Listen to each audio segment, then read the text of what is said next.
out to. He makes note if they register on his website, he lets me know. You know, so we've put some deals together that way, and we just started that a few months ago. And that's, I like working with Andrew upstairs because he does the same thing, especially when I introduce a buyer. And then he, not only that, but like he has those 90-second videos as well with Home Buying 101. But yeah, it can be very effective. That home bot that Guild now has, Yeah. it's a big deal. Yeah. It's essentially another CRM. And he does the same now. If somebody registers on his site, he can put my information for them. Yeah. Just randomly. Yeah, Which is absolutely. nice.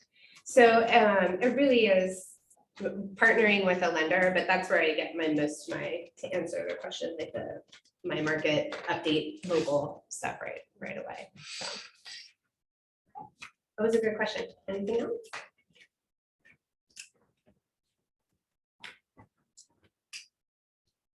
I think I got out of my slideshow.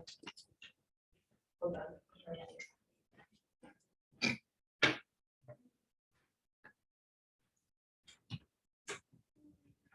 There we go. All right, so this is our next exercise, the 3-hour habit. What other? What just happened? There we go. No, see what I'm doing? Okay. So this is an exercise we're supposed to do. We can take just a couple minutes here. If you want to customize an 8x8, and there is a blank form on page 27 to do that. Here is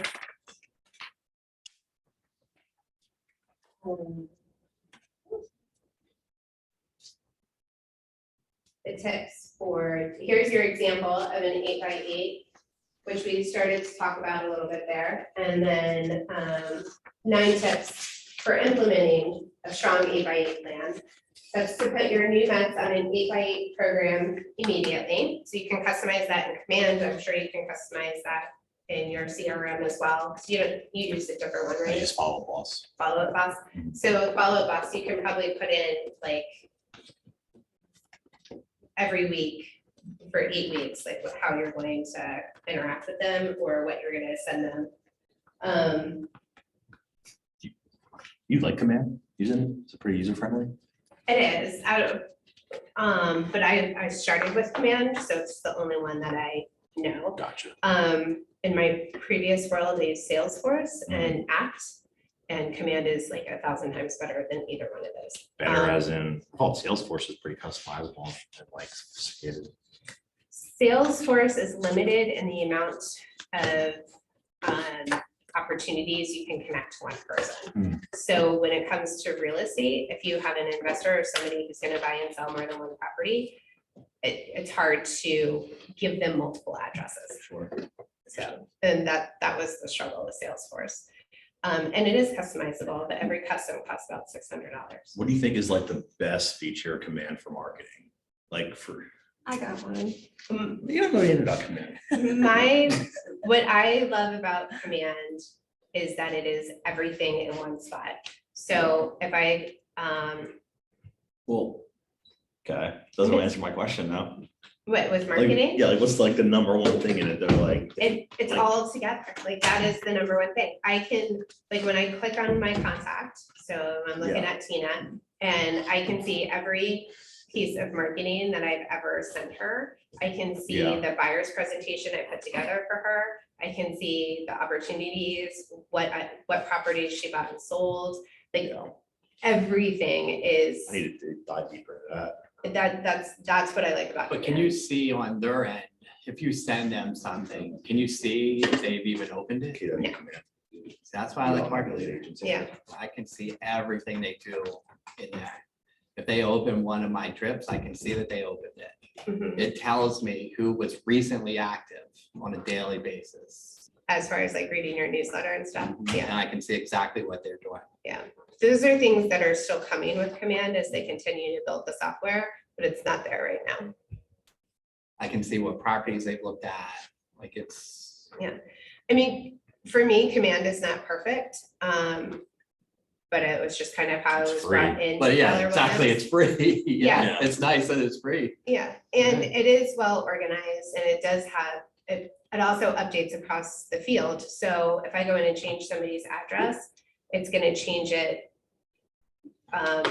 with everything it touches. It'll even change it in DocuSign.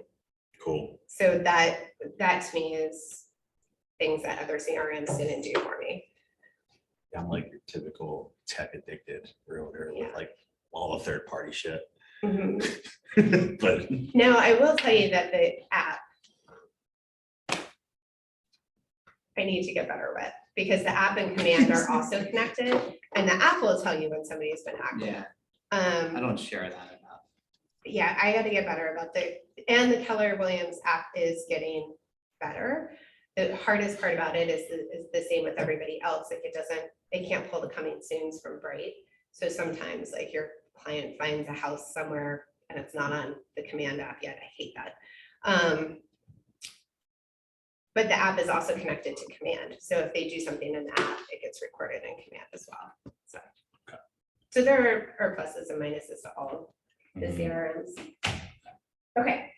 Any questions about developing your own 8x8? I do want to ask you a question actually. Yeah. So again, these are for the Met. This is only for Mets. Mhm. This is completely different from your lead prospecting plan, like when you have new leads. So like you don't like, so I always struggle with like, okay, I have my Mets, and I have the leads, and it's like, okay, well, they're a lead and maybe you haven't met them, but it's like, do I put them on this stuff? Like Where'd your leads come from? internet, open house, face-to-face. So open house and face-to-face are Mets. You always consider those So- Mets. So they would be on this, absolutely. Okay. And internet leads, if I had an email exchange with them, like I emailed them and they emailed me back, and now we're having like an email conversation, I would put them on that as well. Okay. The Facebook leads that I get from my social media ads and stuff, if I don't get any response from them at all, like, Those command ads. yeah, honestly, like I drop them. A lot of people think I should keep them on and send them newsletters, but I'm like, if the email address they sent isn't valid, then I'm just not, like, They're trash. yeah.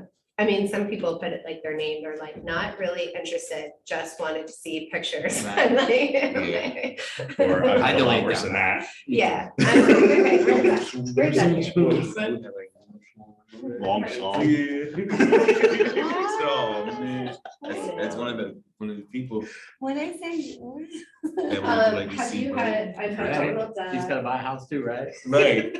needs a Well, place is this to long live. song? I've done that before, honestly. my brother-in-law does. I stuff do. like that. He's sure. Okay. Do we want to take a moment to do this exercise, or do we want to keep on moving? All right. Okay, yes, we can take a moment to do it. Okay, guys, let's start writing down the info number emails. First step. Get going here. Okay. So the 33 touch program is the next phase in this, and everybody says, we're worried that we don't want to bother our clients too much, but we have to remember that our clients like us and they're happy and they want to hear from us. So this is overkill over time. This is really just poking the bear as much as you can without making him run away. But it will ensure that they do not forget you, or do not forget that you're a real estate agent, because that has happened to me too. Has that happened to you, where somebody's like, oh, I forgot you were in real estate? That hurts. Dude, people still send to me like, so you still in real estate? I'm like, really? Yeah. No, that one would hurt though. I haven't had it, but that would Yeah. hurt. That one happened to me a lot my first year when I made this switch over. And they're like, oh yeah, I forgot you're doing that now. And I'm like, well, let's not forget. Right. Like, how can I make you not forget? This is how you make them not forget. I would, again, alter this plan, since this was dated in 2015 and our world has changed greatly since 2015. I would alter this to include social media. because you can overkill it on social media too. So they have 18 touches is a combination of emails, mails, letters, cards, drop-offs, which may include your business card, a letter, an introduction, your personal brochure, market reports. So that's just pulling the RAYAC stuff. Just sold and just listed cards, holiday cards, your personal newsletter, recipes. People do that for football season a lot. Property alerts, real estate news and articles. As far as property alerts go, I do send that when I see a house in one of my top 20% in their neighborhood, I'm like, hey, just wanted to let you know this house is coming up for sale in your neighborhood. This is where they're pricing it. This is going to help increase the value of your house, or, or they're really lowballing it. I hope they, I just kind of have like a general conversation about it. It's a great reason to call too. And kind of get the buzz going in the neighborhood. So if anybody else is going to sell in that neighborhood, now your chances of getting that referral are higher because you're, again, back in top of mind and having that mind share. So other touches are real estate news articles, the quick 30-second YouTube, this is what's happening, sharing a lender's YouTube, sharing a lender's TikTok, like all of those things are, I consider to be in the 18 touch realm.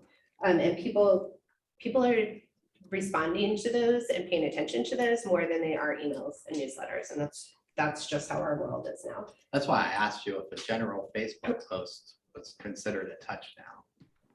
I asked In because the 33 touch, yes, Yeah. but not in the 8x8. I can't tell you how many times somebody will call or message me through Facebook and say, I need help with real estate. I've been following what you've been doing in real estate on Facebook, Mhm. even though they may have never commented or anything like that. Yeah, So I try to do at least one post a week that's real estate related. And to me, I think that's, for me so far, it's been plenty. so in Bold this year, we talked a lot about social media. It was probably one of the biggest differences with Bold since Phil and I took it together. And we talked about not only posting something about real estate, and once a week was about what they wanted you to do, but then also to share community events that you're interested in. So they're like, if you are into old cars, like find that group on Facebook, join it, and then contribute to car knowledge, like, or there's an antique show, or hey, I need help with this part, or, and respond to people and kind of connect with people that way. And then when you share your real estate stuff, they see that. So it's more about building a community, and then as well as doing one real estate post a week. But you have to be on it every single day. You have to give it 30 minutes a day. My issue is I fall down the rabbit hole. Oh, look at so-and-so. Oh my gosh, can you believe she's graduated from high school already? And then and now I'm like, it's been like an hour and a half. And I'm like, man, I gotta get back to like actual work. It counts though, to me that counts. It counts in a 33 touch, Right. but I would not consider that personal. Well, responding to somebody else's post, I would consider personal enough for an 8x8, but I wouldn't consider it personal enough. Well, I think you have to do more than that too. I don't think just posting a real estate thing is enough in an 8x8 campaign. Right. So, but it is the new way we're creating relationships. So, I mean, I can't tell you how many things I know because of Right. Facebook.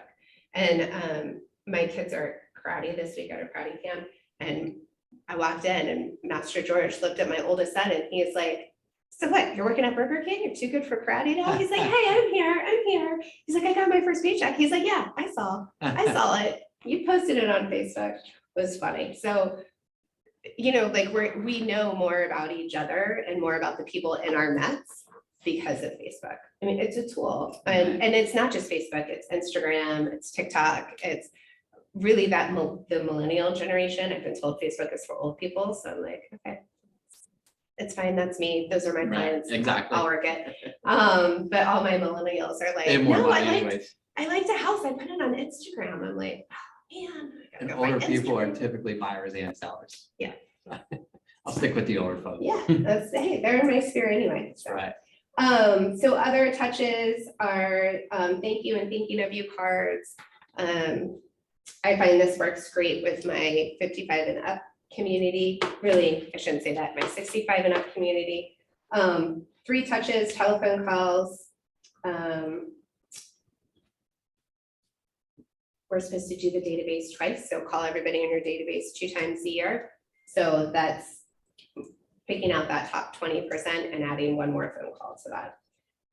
Birthday wishes and cards are perfect. Facebook is awesome to figure out people's birthdays. And once I do add that. I spend time putting down people's birthdays and adding them into command. Mother's Day cards, Father's Day cards, that kind of stuff. So, any other questions about the I third have felt grade? nauseous all morning too.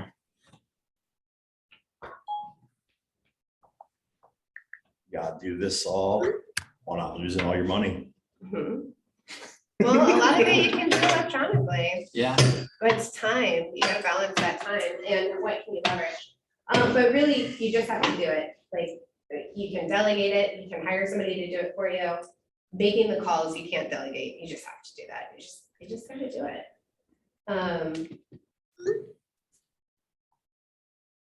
It is nice to be a giver, to find something of value, to follow up, receive feedback.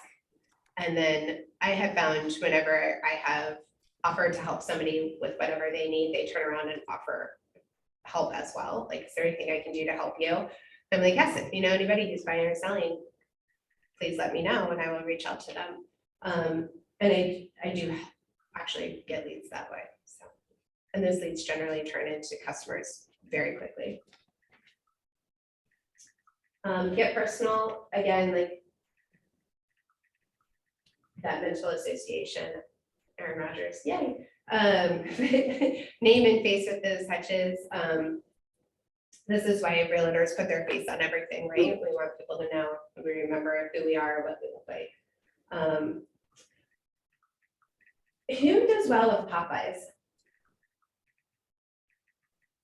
I have to say, like, well, except the Valentine's chocolates, those worked out pretty well, but I still only like 25% of those people actually answered the door. Otherwise, I just left it on the doorstep and sent them a text saying, hey, I left you a treat on your front door. Be sure to get it before your dog does. I was talking to an agent out of Lancaster who did a Facebook post. It's called Pepsi or Coke. Yeah, I've heard of that. It Yeah, works. Yeah. She crushed it with that. yeah. You know, I think she said she delivered 128 2-liter bottles of soda. So it only cost her like $200. Mhm. But I think she said she got 12 deals. So have you guys heard about this, the Pepsi or Coke challenge? Okay, so give them the scoop. Yeah, so she goes on her Facebook page and truly just says Pepsi or Coke. And then people will comment Pepsi or Coke. And then she will deliver a 2-liter bottle of Pepsi or Coke to their house and just set it on the front porch. She won't knock or anything, just put it on the front porch. She will wrap like her card and some general Lancaster real estate information with it and just leave it. And then she'll follow up and say, hey, I hope you got the Coke on your front porch. And she delivered like 128 of them and got 12 clients out of it. Hey, Brooke. Doesn't matter how much experience or how many houses you Fine, sold, you could be know? better. Hey. I know. Yes. Oh, and there's a let 2-liter. me We got 2-liter confirm. Coke. It doesn't look like we're on But it was course just- tomorrow. It was, and a I lot don't of know if them you spoke were to David already. past clients and No, so we forth, haven't but told me, and I haven't heard from the lender, so it's starting. to Juan, wander did you off. want to? Yes, so about Tuesday, I messaged her, emailed her. I just got back he's got 2 settlements. from her this week. today, He's under- or sorry, not Tuesday, Aw. Sunday night. I emailed her. So apparently, I'll text him. they need a separation agreement. I think there is a way. I did circle back to her about the marital release rights, if that was good enough. She said they had that on file. I don't understand what the difference volume, I is guess, between right? that and the separation. Oh, that was Bob. Juan was already muted. Oh. That was Bob. Yeah. Sorry, Bob, I muted you. I think that was you. Okay, so getting personal, sharing the things that you're interested in. But I do love the Coke or Pepsi challenge. Because that would, that's not. So what is that it, like a hard to do. poll on Facebook that she created? Yeah. Yeah, Okay, she just said, comment, Pepsi or Right. Coke. exactly what you're thinking. That's right. I might steal her idea. I might give you like chocolate tears or something. Something like Uh-huh. that, yeah.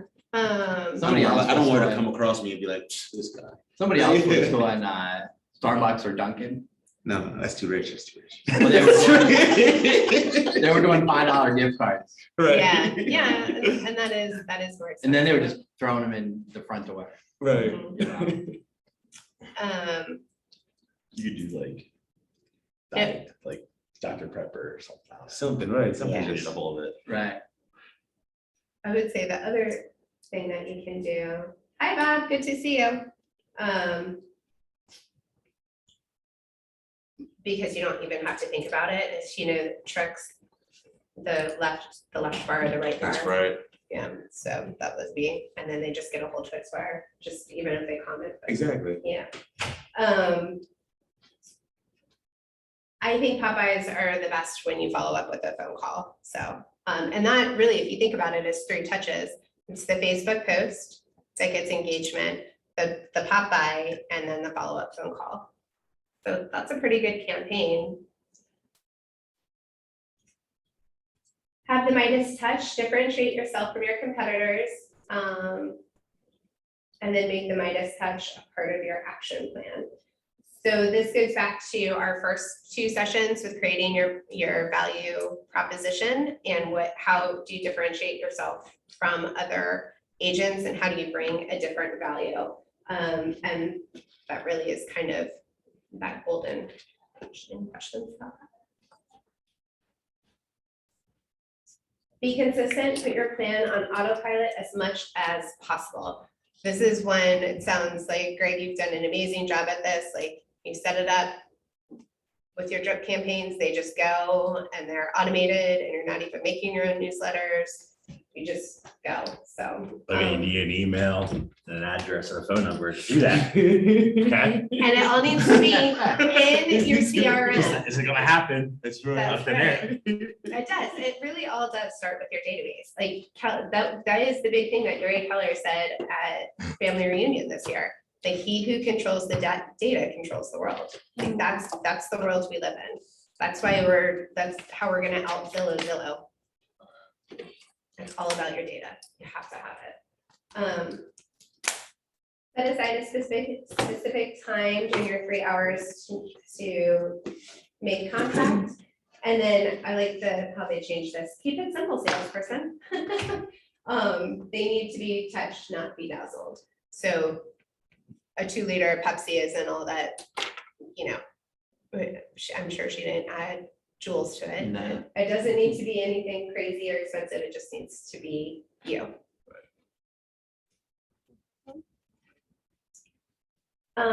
So Bruce Hardy, we talked about in the beginning, right? He was the guy that grew his database to 4,700 people, and that's how he created his business. He kept, this was his example of what not to do. So he kept in touch with the person that sold him a car throughout his real estate career. But that salesperson didn't keep in touch with him, as far as like what was happening with cars and dealerships and do you need a car, and didn't ask any of those pointed questions. So Bruce bought several cars and now doesn't get the result. So Bruce bought a whole bunch of cars, I think 5 in that time frame. His car salesperson bought 2 houses. He bought 5 cars and he only bought 1 car from Bruce. So it just like, you just have to stay in touch. You have to like continue to be that person, so. Here it is. It's on page 34.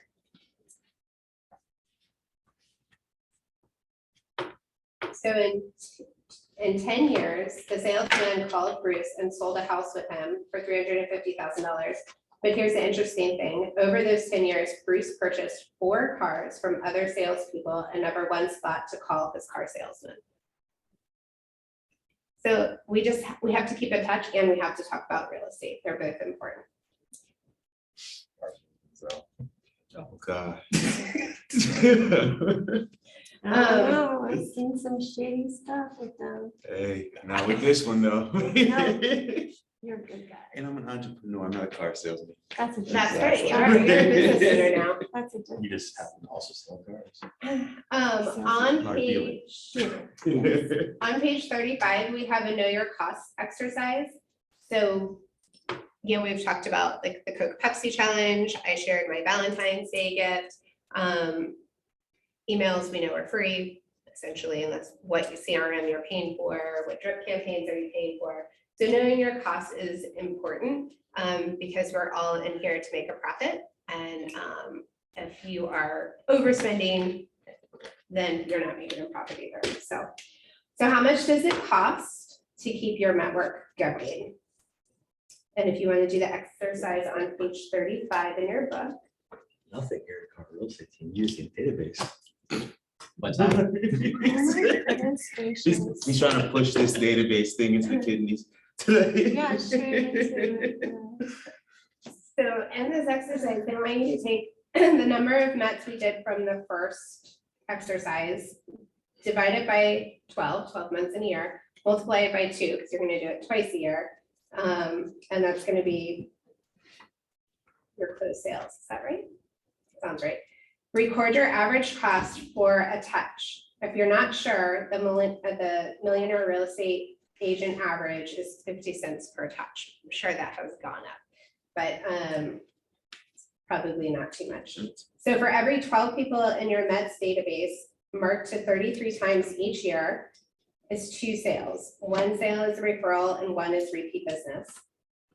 So 396 touches, which is 12 times 33 is 2 sales. So 396 touches times your average cost. See that number? Am I the only one doing the exercise? Okay. For 2 sales, divide that number by 2 and that's your cost per sale. And then close sales from your MEDS database from the first step, then your cost per sale, and then your cost for your 33 touch program each year. And that's just going to help you budget and help you stay on track so you're not overspending with something crazy. It's important, their numbers are important, and it's definitely a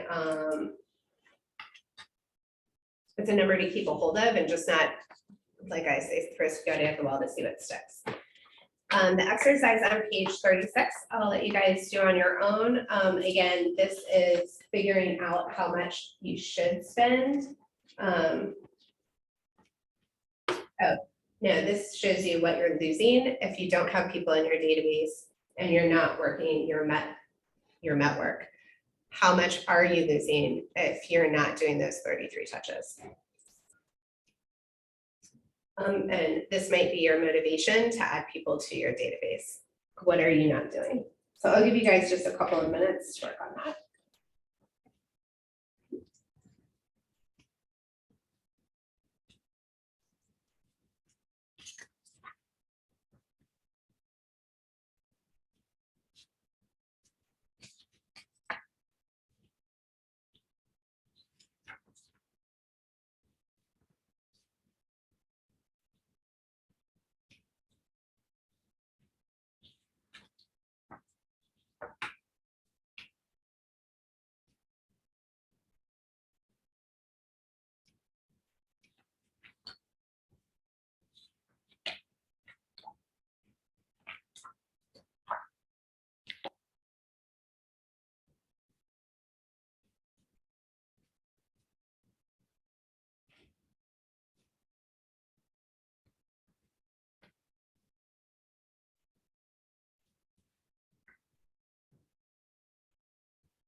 Yeah.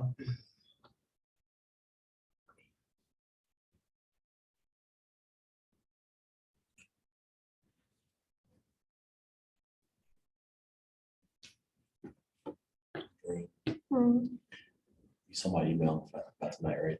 7:15. You switched it? We have Bill Adams and Linda at 6:30. You switched it? And then they switched it. I didn't look at my email yet. I'm just doing the follow ups. Oh, okay. No, so no, the answer is no. So Yeah, no. so they switched it. Okay, So I haven't seen it yet. So what's your, hold on, let me finish this really quickly. All right, so 7 strategies for success. The first one is to modify the 33 touch to work for you, to keep it systematic and to customize it to suit your needs. So if you think 33 is not something that you can handle in a year, lower it to 24.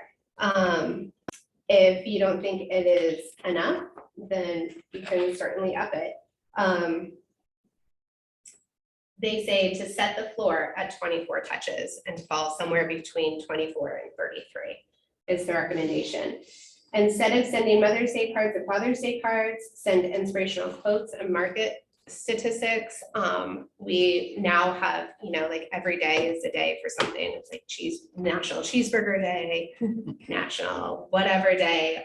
Those are a great excuse if you find one that you like, or if it's a hobby that works for you. National Photographers Day or Videographer Day. I think of your drone all the time.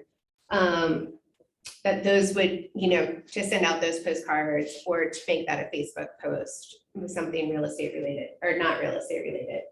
But we can customize it to suit our needs and the needs of our customers. So if our Millennium group isn't responding to postcards or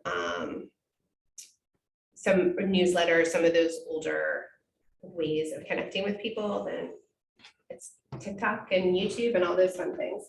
So, Well, I just literally did research on this gentleman I've been trying to nurture a relationship with over the last 2 months. And I was like, wait, he's a techie guy. And I see he's like looking at everything I'm sending him. He's like engaged in all of this. And he'll be like, thank you, but he wouldn't like. So finally I said, hey, what kind of communication do you like the most? Like, what works for you? He's like, I'm a texter only. Like he was literally being scared by the phone calls. I'm sure like if you saw me calling, he'd be like, oh gosh, that's that. I sometimes am phone phobic. So I think finding also what their form of communication, because he's a really good guy and he's coming in with a big buy from New York City. So to be able to like feel that out was so good. yeah, Like, absolutely. Yeah. And you have to do more than just one venue though, like you need different channels to reach people. So What works for you the most? I'm a combo person. Like I strongly believe in diversifying and using as many different things as possible. So what works best for me is face-to-face, 100%. Same. So networking groups, like I just joined a networking group in Brittany Estates because they offered once a month, they do a networking session where you can go meet the people that live there. And I'm 100% better face-to-face than I am with anything else. So that to me is worth the investment. So, okay, so we've kind of talked about customizing the plan and creating your own 33 touch. I think it takes a little bit more than 10 minutes to do that, but that will get us through the next pages. Okay. So Phyllis kind of talked about what you were asking when you first came in and how do we approach the different people in our MET group, right? Because the MET group is a big group and there are a lot of different peoples in those circles. So how do we network to the people that we have just met? How do we lead generate to our allied resources? How do we communicate and stay in touch with our advocates, our friends, our family, and the people who are our past customers who are going to continue to refer us business? And then how do we approach those core advocates that have the potential to bring us the most business. And those are things that we definitely, that you have to approach each group a little bit differently until you get that big market even slower into your inner circle.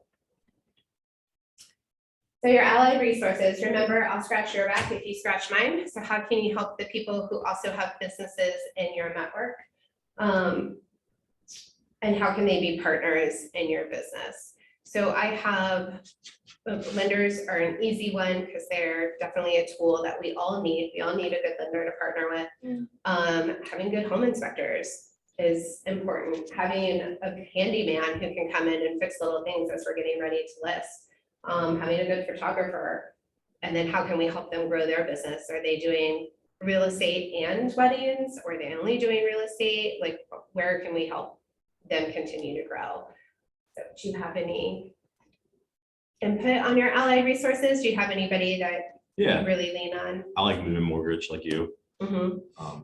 I work with John Beatty a lot, Open Doors. He's my photo guy. Oh, okay. Yeah.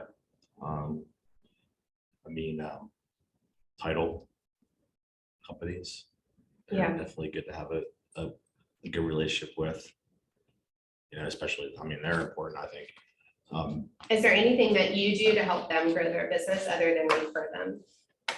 I mean, well, I feel like, yes, I try to refer the agents on the team to them. Mhm. Yeah, you know, just, Mhm. I mean, how the hell else I'd help a title company grow their business other than give them more title work? You know what I'm saying? Yeah, I mean, I definitely refer John out to other people, like, if you mind. yeah. You're a photographer. Yeah. Yeah. So I mean, I just feel like giving them, Do you ever give them credit on Facebook or in your I like that. newsletter? Yeah. no, I need to get better at that. I had a handyman who just got his contractor's license and is starting his own kind of remodel business. So, so people that he had done work for that I had, that were also my clients, I sent out information, was like, hey, just to let you know, he's not only just a handyman now, he got his general contractor license. He's licensed and insured and can do more than just handyman work. He can remodel your bathroom, remodel your kitchen. So being able to do that for allied partners, it just in return brings us back business. So, and I do have a contractor who's done all the work on my house and he refers me business all the time. Yeah.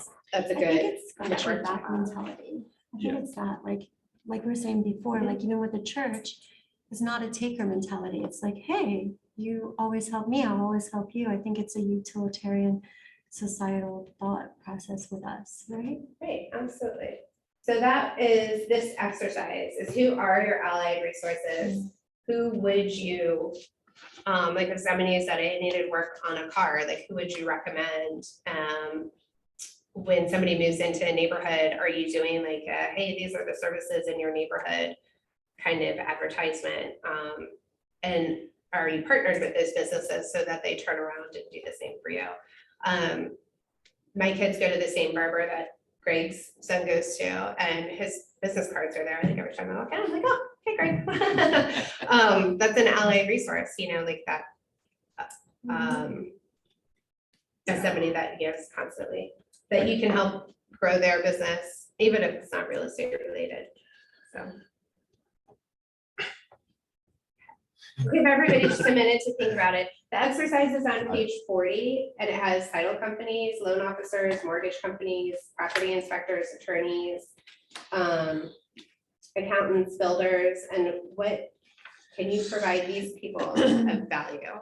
And how can you like just help them as well? I feel like I've been, I try to help like local businesses that are not really in my industry a lot. But I mean, there's only so much I could do other than like promote them on social media. I've done a few experimental posts, just like giving credit to people. Yeah. I feel like I give a lot and don't get in return sometimes there too. I'm just kind of like, I'm also a little bit salty sometimes about this stuff, you know? I understand that. I'm working on getting over salty this week. So it's been a tough one. Well, like you mentioned the drone thing to me, it's like, okay, like people recognize me as like this drone pilot apparently, and like, I don't even, it's like, I'm like, yo, I sell real estate. I know. You know what I'm saying? I just- Like I sell real estate. I've been licensed for 12 years. I just like watching your drone videos. Yeah. Like I love those posts. I'm always like, Yeah. oh, where's Phil? I'm always And- like, how did he do that? Yeah, I think that's, Yeah. I think it's so cool. That's But right. you can tie that into real estate. Well, That's a cool aspect, actually. well, that's the goal. Yeah, is to tie it into real Yeah. estate. Like you say, like keeping top of mind, like Mhm. sparking emotion. But I mean, like people identify me more like as I'm literally like, I literally have no formal education on anything when it comes to flying drones or photography or video, nothing. I've taught myself everything. And I feel like people recognize me more as that than I am than as a realtor sometimes. Hmm. And I'm like, what is wrong with everybody? Like, or is it me? Is it me? No, so- Interesting, it's more So interesting. there's a missing link, right? So Yeah. What's the missing link? I don't know. So how can you start a drone tour, maybe with you, saying, hey, I just listed a house in this neighborhood, let's take a tour of the neighborhood and fly your drone around. Yeah, Yeah, get your face in. the video Yeah, somehow. and link the two together. yeah, true. Like it's there, because then you're the drone guy and the real estate It's guy. never enough. Yeah, I think too, Phil, you mentioned that you always try to help local businesses out. Yeah, Mm. It's just tough because if you talk to your average person, how many real estate agents do you think they know? a lot. A lot. Yeah. There's just so many of us, you know? I feel like social media has made it easy for people to get their name out there, Mhm. like, too, as an agent. I mean, I see an agent on new realtor pop up on Every day. Facebook every day. Yeah, think about the way the market's been. Everybody and their brothers getting into it, Mhm. you know? I think that's gonna change here in a little bit. Absolutely. Yeah, it's Yeah, a shift. absolutely it will. I will say I've had people call me and they're like, did you see? There's one real estate agent who's really well known in Shrewsbury and Stewartstown, and she has billboards everywhere. That's all I'll say. I know who you mean. And they're like, The bomb. did you see what she posted on Facebook? And she was at a home inspection and totally ragged like on this home inspection. And you can Aw. see what property it That's so is. mean. And they were like, I would never, because of that post, I would never use her. And I'm like, that becomes important too. So you got, you have to be careful. What happened? She Um, like criticized the home inspector? They found something at the Home Bees or something. It was like a year ago. And she kind of went off about the home inspector. I think she had the listing. Mm. I don't know. It was a mess, but it was not her shiniest moment. You Nice. always be kind. It Yeah. doesn't matter. Like even when it's like, we've been to homes that like are so like, I feel so poorly for the people, but it's not sometimes their fault. Yeah. Or whatever, you don't know what goes on, whatever happened. Mhm. Like I feel so bad I actually want to help them, like with their cleanup and stuff like that. Like that's part of our jobs too. I had I a- think so. Be I had a friend- courteous, like private, Yeah. privacy. I had a friend call me. I have a lot of very close friends who are real estate agents Uh-huh. outside of Keller Williams. So we all have a semi-circle of friends that we all know. Uh-huh. And I had a friend call me to use me instead of one of the other guys. And I said to him, I said, why not so-and-so or so-and-so? And he goes, person A recently posted something on politics and I didn't agree with his point of view. Mhm. He goes, so I didn't feel like I needed or wanted to use him. Yeah, true. So you gotta be careful too. Yeah. about- Oh, yeah, about what you share Oh, and what you yeah. find funny. And yeah, that's the first thing they tell you when you go to the RAAC meetings. They're like, clean up your Well, Facebook. Yeah. I have recently been going through this personal transformation in my business. Me personally is like, I feel like for my whole career, I've been always trying to be someone I'm not. You know what I'm saying? Okay. And I'm like, because I have to be very cautious on Facebook. I don't want to Mhm. post political stuff, Mhm. but like we already just came out of Pride Month. So like I converted my logo to a Pride version of the logo because I support that community, you know what I'm saying? And like, I was kind of worried about getting backlash from it.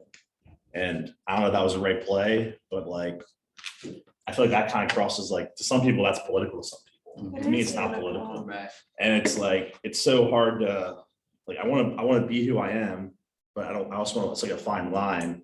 You know what I'm saying? But like, I'm also not trying to like, not be who I am. Yeah, 100%. But I mean, I feel like that was a little political. potentially, to the York County people, Absolutely. like converted my logo to a rainbow logo in Right. York Yeah. County. Yeah. And you may never know it, but you may have somebody you know who. Yeah, but then I just feel put off like, their list. but maybe I will get other people who are Absolutely. more on Mhm. my brainwave, you know? And those are the people we want to work with. They're the people who Exactly. know us, who trust us, who are in our circle. Side note, I did an open house in Silver Spring. This little house that I'm back right now. And I called a Keller Williams agent that showed it and asked him if he wanted to do the open house with me, because I have no interest in these fire leads. Like, I'm just listing this house for a good, close family friend. So I get there and meet Taylor Johnson, and he is decked out in rainbows, okay, like rainbow earrings, rainbow rings, like, I mean, no question, and he wants the world to know it, well, and that's cool with me. I learned so much about KW, and there's a whole KW community Oh, yes. within KW. I had no idea. Like, kind of like the military one that they just launched, but yeah, it's called KW Effect, and they have like a whole inner circle and inner referrals and stuff that they do. Yeah, there's like, That's yeah. really I did. cool. I know a guy who's in Florida. He's a part of that. Yeah, We've sent a few referrals back and forth. that was really neat. I just didn't realize that that was like a support within our diversity, you know. And then it was funny, he was like, we were talking about the ALC, and he's like, I'm in the diversity thing. He's like, what are you guys doing for diversity? Like, I'm in York County, honey. Like, it's not, I missed the color of DC. But it was, we had a funny conversation, so. And he gave me some good ideas, so it's nice. But sorry, side note, I'll get back to working. Okay. Working with your allied resource, visit them one-on-one several times a year. I find this to be best at networking events and social events. Educate them on how to communicate your value proposition. So when you ask them for a referral, or they tell you they know somebody, just say, hey, when you talk to them, you know, be sure to remind them that I have different commission structures, or, you know, whatever your property value proposition is. Mine is a little bit more philosophical. Like Jeremy is very pointed and has like dollars attached to him. Like, he has the move-in program. He has different commission structures. He does one other one that's really well known. I am just remind them that I'm kind, considerate, and professional, like, with everything that I do. Like, they can call me and I will be like a nice person. So remind your vendors that your business depends on their referrals as well. And then, as we talked about, like, we have choices, exercise them well. So post things that are appropriate, that support who you are and your communities and your businesses. Yeah. So people who have done business with you or in the past have become radiant fans are your advocates. So these are your close friends, maybe family members, maybe previous coworkers. Don't entrust their loyalties to memory. Like, they're not always going to remember you. So you have to stay in touch with them regularly and provide them items of value. And I have always found that knowledge, like Greg said, using the RAAC stats, providing them that type of knowledge makes them feel smarter and provides them a great value as well. Meeting with them once a month, that depends on how big your advocate circle is. Once a month is a little bit challenging. Sometimes, I mean, at a PTO meeting, that's gonna happen once a month anyway, but, or on a soccer field, that happens 2, 3, 4 times a week. Just depends on how you know them and where they are in your network.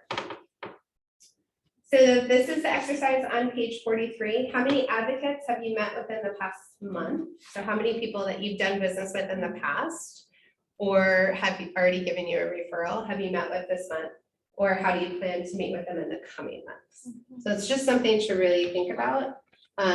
43 has like a nice sheet It'd be great to do that as you add them to your database or go through your database and work on that. And then your 33 touches to your advocates on page 44, that's your 12 newsletter, multiple holiday cards, phone calls, great talking to you or thank you follow-ups, personal cards like for their anniversary or Mother's Day or something like that. Or usable giveaways. Everybody talks about the magnet calendar and notebooks and stuff. I'm not sure we're still seeing that being, as useful as it was in the past. So again, that's some of the stuff that's changing and shifting. So, okay, I skipped your core. Your core advocates are kind of like that inner circle. There are people who sing your praises without you even having to do much of anything. But again, we want to keep those people happy and we want to know who they are and we want to stay in touch with them so that nobody else steals that spot. So true, core advocates are built, they're not found. We build them through relationships, we build them through different touches, we build them through experiences. These are people we're going to concerts with, all that stuff. Okay, so this exercise is on page 47. I was trying to stay on time. What sort of services or benefits can you provide to your core advocates? That's including people on your Facebook page saying, hey, I just got my car serviced at so-and-so's auto shop, another amazing experience. That's a quick video ad that puts you out in front of them, gives you a chance to say, hi, I'm Erin, real estate agent with Keller Williams. Just got my Chevy serviced, a Chevy Apple. Great service as always. Thank you and be done. It's a great, it gets your name out there, gets their name out of there. It's a win-win for everybody. Other things like, again, like my core advocate group are very charity driven. So whenever I can get out there and support their charities, not only financially, but by helping put up signs, flyers, by making sure it gets posted in the bulletin at the church or making sure it gets on the school website. Those are different things you can do that don't cost anything that bring value to them as well. Any other ideas? Any other experiences? Any ahas? So this is why we're all here, right? We all want more referrals and we all want them to come from people that we know, because if we're getting referrals from people we know, we're more likely to like that referral, right? People aren't going to refer us bad business, we hope. So just working on the math, imagine your network is 216 people. You're going to get 6 referrals from there. That's 36 deals in a year. Imagine that each one in your network only knows 6 people. Each person knows someone selling their home. Can you do 216 deals in a year? You can do it. You can do it. I mean, 36 deals a year. Well, the second I don't one. know. Now, for Yeah. argument's sake, imagine that each one of the people in your network knows 6 people. This means each person knows someone selling their home. Mhm. The crazy part is 36 deals put you top 5% in Oh. REAC, Yeah, maybe top 3%. yeah. And would be top So dog here. that's $7 million a year. Yeah. Yeah. I think Heather, her last name's skipping my head. She's with Realty One. Walk and ball. Yeah, I think she was in the top 3 and she was at 12 million last year. So yeah, and she's a single agent. She's not, like it is doable. So top agents consistently receive half or more of their business through referrals. So Greg said earlier, that's what I have said as well. I have yet to turn a Facebook lead into a sale. Really? Like, I was going to ask you about that earlier. yeah, no, my sales come from my people. I think Facebook is definitely partially a scam. Like I agree. it's demographic. It's it's demographic marketing. Yeah, So I mean, how they get their data is beyond me. I think they're the lowest quality of internet leads that I've ever had to deal with. I have had success getting people to come to an open house from my Facebook ads. Yeah. Through command. That has been my success. And then those people become Mets, but most of them already have a real estate agent, which is fine too. Yeah. Okay. The strategy for getting referrals is to educate them, like, who are they? Like, how do you want your core advocate to introduce you? Do you want it in a text message, a group text? I found that to be very valuable. That's actually how I introduced Andrew upstairs. Like, I send a group text. I'm like, hi, this is so-and-so. This is our lender. It works out great. Constantly ask for referrals, and Thank then, bye, Greg. Thank you. And then reward them as they come in. So Greg said he always takes people to dinner after a deal closes. Do you do anything to reward your referrals? Sometimes make it consistent. Yeah, yeah, that is my aha from teaching this class is I send like a thank you note, but maybe that's just not enough. I'm like, I believe like that's my language, like gifting is my language and I believe in it. Like Yeah. like Alyssa, I totally like took her out to a really nice dinner and she's already like sent people like my way. Good. So like, Yeah, I think it like absolutely. stays a good. Are they in your database now? Keep them in your Yes. database. Don't forget them. I beg to differ. Yes. Let's not lie to ourselves. Yes, Rule number Erin. one, don't lie to yourself. Yes, Erin, they're in my database. Are they written in a database? No. How many people do you know who could readily communicate to a prospective referral that benefits of using you as their real estate agent? Everyone. Yeah. I would say I have 26 people that I would say fit into that sense. That they would be able to rattle off my cell phone number off the top of my head, share my contact from their phone. They would know right where to find me, how to get a hold of me, and how to introduce me. It is our job to educate them how to give us referrals.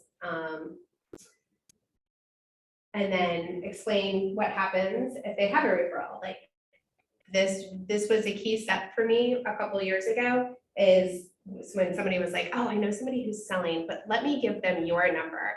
And I said, well, let me tell you what happens when you give me their number. Like first, they don't have to remember to call me. I'm taking that work from them. I'm kind, considerate, and professional. I will approach with a phone call, leave a message, and follow up a couple days later with a text message. But like, I'm not gonna go banging down their door or saying, hey, Michelle told me you were ready to sell and I'm here to help you. Like, I was like, I'm not gonna like bulldoze them. So just know when you give me a number, I am going to treat them with the utmost respect, with the kindness, consideration, and professionalism I treat everybody with. And people are more comfortable to give you that referral. I have also found that saying, hey, just send them a quick text and copy me on it and just introduce me in that group text, and that works beautifully too. Does anybody else like give instructions to their people on how to give them referrals? I have. What do you do? Get permission for me to call them Yeah, and then get their number. Yeah. Yeah. and get their phone number. Because you leave it up to them, they're never gonna call you, or they'll forget it, you know? Right. You gotta take control. Well, and that referral doesn't know you, so you have zero mind share. Mhm. So they're gonna be like, oh man, Sue gave me that number. What was that guy's name? Mhm. He's the drone guy. She's like totally got you. She totally got you. All right, we are kind of running out of time. So I'll let you guys do this exercise on your own, but this is kind of writing your own instructions and role playing and practicing how you want your core advocates to introduce you to referrals.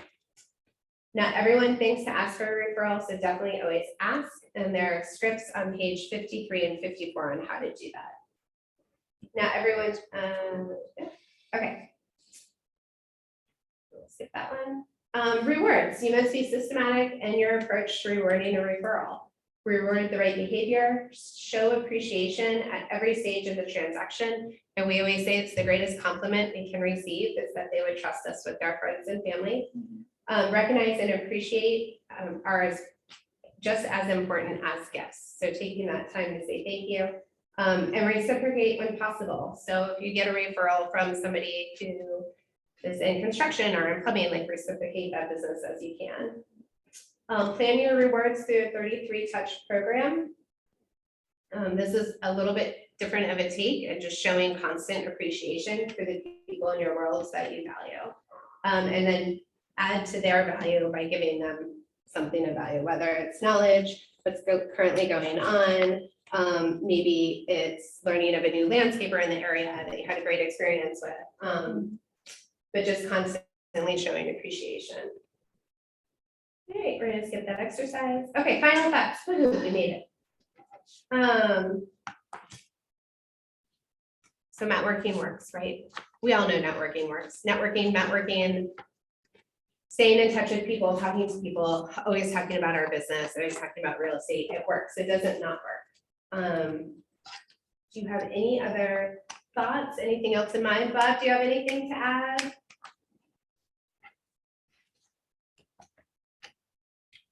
Anybody? We're good? Okay. I have tons of thoughts, but they're never a final thought. What are your thoughts? I mean,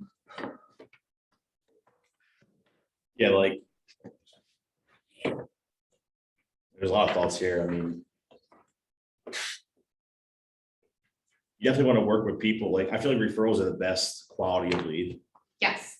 you know, 100%, so it's yeah. like you're going to do, you know, way less work working with someone who already trusts you, respects you, like sees you as an authority figure versus trying to chase someone down you don't know. Mhm. So like, I feel like working your Mets and truly working your database gets you the best return on your time as well versus like cold leads, you know? Yeah. Which for this to work, I feel like you definitely need a good system in place, you know? Because the more you add to it, the more complicated it gets. And that's when things break, you know? Mhm. So like, I think that's kind of what I'm always working on, 'cause I'm always working on trying to do it for everybody, Mhm. you know? And the hardest part I struggle with is the data. The data is key, but if you're only collecting data, then you're only collecting data. You have to do more than collect and input. You have to respond and engage. So I always think of Jimmy Fallon. I don't know if you guys watch Jimmy or not, but Friday nights, he Don't get always too does, political here. he does thank you notes, right? And I'm like, if I could do that every Friday and spend an hour writing thank you notes to anybody who took my phone call, helped me pick up my kids, helped me in real estate, the title company, a lender that helped me out, like that would go a lot further. Mhm. But I have to take the time to do it. Like having the thought to do it isn't enough. Yeah, Like if you have to put it into action. So having data is fantastic, but only if you put that data into action. well, but I think we're talking, I think, We're saying the same thing. yeah, I mean, like, hey, Kareem, can you send a note card to your friend? Do you know their address? Mhm. You do? Are you asking me this is like we're doing like a role playing or you No. want me to answer? Like, Yeah, thank you so much. yeah, never Thank mind, you never for mind. coming. You get my point. I'm being a dead horse. Yeah, a ride. but yeah, and if it's gonna be systematic, then the information you have has to be systematic too. Hey Thank guys, you, Erin. thank you Thank for you. coming. Thank you, yeah. for This sure. is, I appreciate You it. did a good job. Thank you.